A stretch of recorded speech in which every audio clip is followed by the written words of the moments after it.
Yang komen-komen bak TikTok pegah tanya Aceh dah melumpur le benar apa.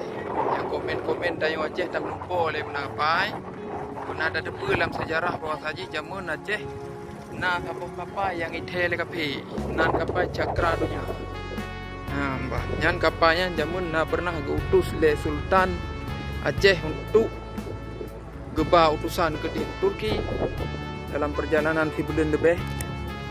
Ngan kapalnya kena merempak Sultan Usmani untuk kepegahai bawah saji masanya Belanda ka ditam tanyo Aceh hanjut le taik waji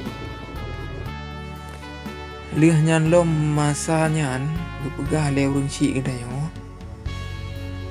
bahkan nam tulis dalam sejarah kejayaan Samudra Pasai karena masanya di Samudra Pasai nyan salah sabuh pusat perdagangan internasional terjadi ekspor impor antara gedanyo urang Aceh dengan urang luar lagi bangsa-bangsa Portugis, bangsa-bangsa Inggris itu yang ijak erat Selat Malaka dipiyuh di Samudra Pasai. Masanya Malikus Saleh yang mat kuasa. Yang dehnya retnan kehitamang agama Islam yang Cina tak anut le gedanyo bangsa Aceh. Salah sabuh kejayaan wilayah Nanggro yang keheret sektor perdagangan dunia, ekspor impor. Jamun urang Aceh getuka lada rempah-rempah ge pulau ge barat Samudra Pasai ge ekspor ke di luar Nanggro. Yang berdatepe sejarah yang tanyo kan tam lumpur kecuali tanyo hana Tom Jaya broken.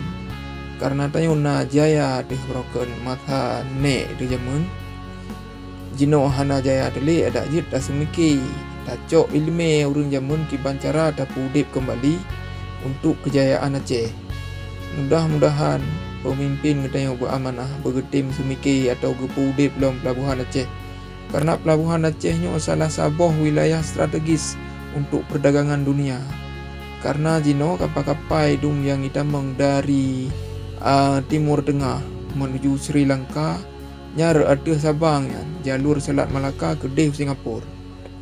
Yang saudara-saudara gedanyo yang naik luar Nanggro nya gedim fikir ke Aceh yang ke gepudip kelai ekspor impor yang menetap di luar Nanggro gepesan barang-barang no Aceh melalui pelabuhan Aceh kemudian yang di Aceh di ekspor ke Deh.